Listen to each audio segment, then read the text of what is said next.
Assistant Mayor Bellwether offered to help them. They meet her at City Hall and she takes them to her office, which is nothing more than a janitor's closet. Despite her upbeat personality, it's no secret that she's woefully mistreated by the mayor. She opens the database for the Rainforest District traffic cameras before being called away by Lionheart. Judy and Nick find the footage of Monchos and see that he was netted and hauled away by timber wolves. Judy realizes that the wolves must be the night howlers. They watch as the wolves' van drives through a tunnel but fails to come out the other side. Nick says that there's a maintenance tunnel and, if he were to do anything illegal, that's the route he'd take to avoid observation. They relocate the van and go to where it was headed, an old building outside of town called Cliffside Asylum. Nick and Judy make it past the guards by inciting a group howl, something the wolves can't resist. Inside, they find new equipment in an old hospital ward. Following claw marks on the floor, they find 15 cells inhabited by various predators, all feral and savage, including Monchos and Mr. Rotterton. Judy realizes she's just found all of the missing mammals, but, just then, Mayor enters with a badger. Dr. Judy and Nick hide in an empty cell and Judy records Lionheart as he demands to know why predators are going savage. The doctor has no answer and says that they must come forward to Chief Bogo, but the mayor refuses, saying his reputation as a predator official is at stake. At that moment, Judy's phone rings with a call from her parents. Lionheart is startled and the doctor orders security to investigate before locking off the wing. Nick and Judy escape by flushing themselves down a toilet just before the guards arrive and they manage to get the evidence Judy recorded back to Bogo. The ZPD arrive at the asylum and place everyone, including the mayor, under arrest. Lionheart protests that they still don't know why predators are going savage and he was trying to protect the public. Later, Chief Bogo, deeply impressed at Hopps' achievement, holds a press conference where Judy gives Nick her pen recorder and offers him the chance to sign up as her partner. Nick is flattered and watches as Judy is called to the stand to answer some questions. Judy starts simple, mentioning that all the savage mammals are predators, but when pressed as to why, she speculates that it could be something to do with their DNA. As predators, the inflicted may have reverted back to their primal origins. The reporters go into a frenzy before Bellwether shuts down the conference. Judy is relieved to be off the podium, but Nick is angered by what she said. Judy says she was just stating facts, but Nick asks her if a fox such as himself should indeed be trusted. When he raises his arms, asking if Judy is afraid of him, she instinctively puts her hand on her fox repellent.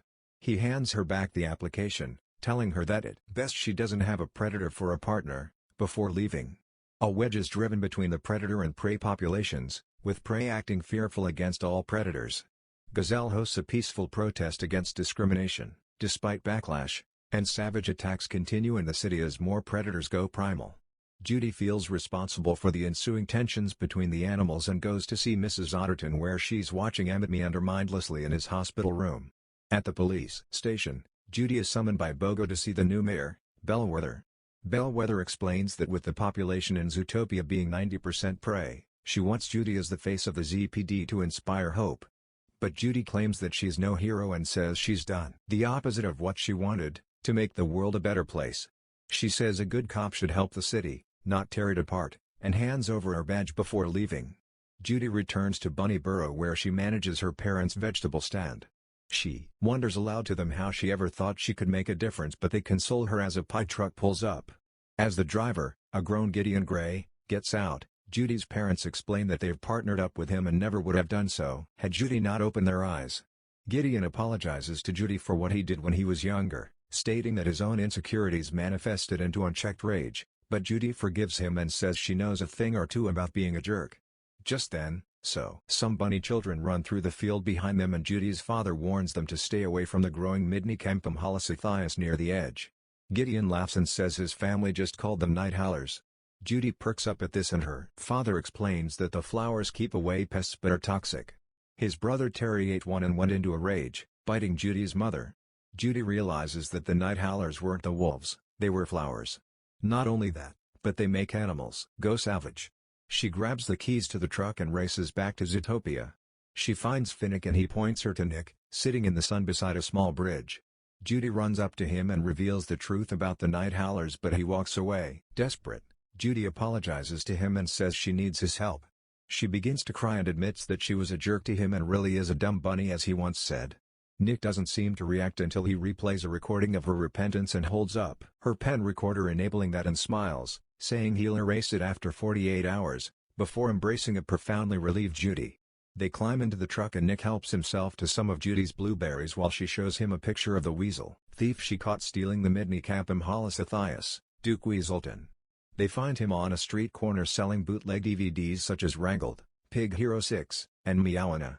Judy confronts him and demands to know what he was doing with the night howler flower bulbs, but he says he won't talk. Judy and Nick smile slyly and take the weasel to Mr. Big. On threat of being iced, Duke relents and confesses he sold bulbs to a ram named Doug who works out of an abandoned rail station. Nick and Judy follow the directions to a rusty subway car underground. They sneak inside and find Doug in a yellow jumpsuit preparing the blue flowers and harvesting them chemically to produce a serum which he puts into fragile pellets. He loads a pellet into a gun as his phone rings, telling him his next mark is a cheetah in Sahara Square. He assures the caller he can make the hit since he was able to get an otter in a moving car. He places the gun in a briefcase and goes to answer a knock at the back of the car, saying that Walter and Jesse have come back with coffee. Judy takes the opportunity to knock Doug out of the car and locks the door before ordering Nick to get the car moving. With some finagling, they're able to start it and the car moves down the track, slowly gaining speed. Judy is intent on bringing the evidence to police headquarters but two rams jump onto the moving car. They manage to knock Jesse off the car inside the tunnel, grazing him as he hugs the wall and shaving his belly pink. Walter headbutts his way into the front of the car as they make their way outside but they soon face another oncoming train. Judy tells Nick to speed up and kicks Walter into a switch lever just in time, but they are traveling too fast around the next curve and the car derails into the next empty station. Judy and Nick jump from the car as the friction causes it to go up in flames and watch from the platform as it explodes. Judy thinks all the evidence is destroyed but Nick holds up the briefcase with the gun inside. They run upstairs out of the station and into the Natural History Museum, empty due to renovations.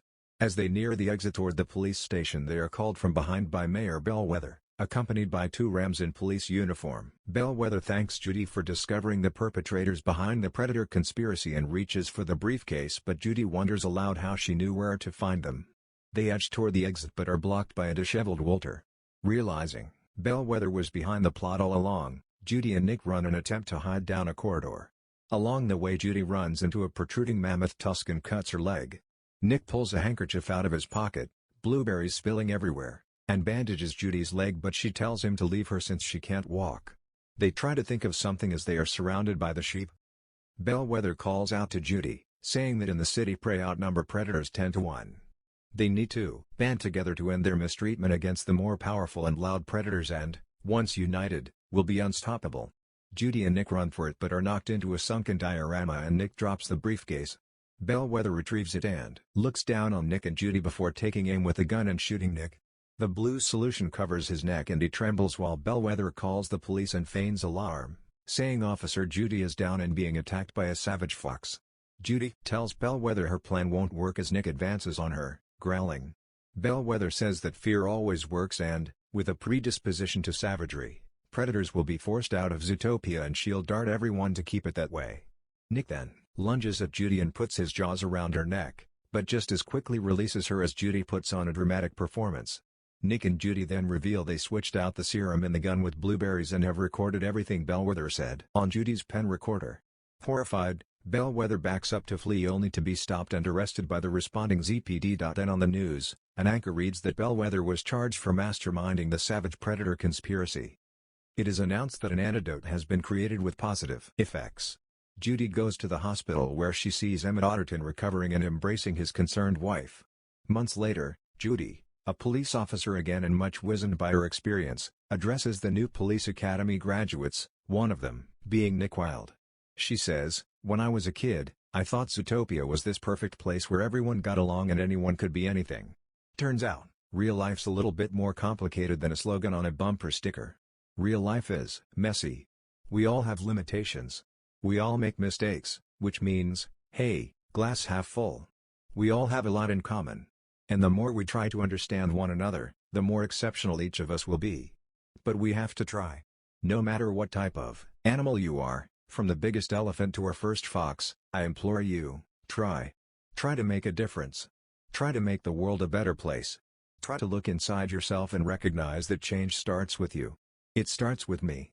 It starts with their patrol car and pull him over, surprised to see Flash the Sloth behind the wheel.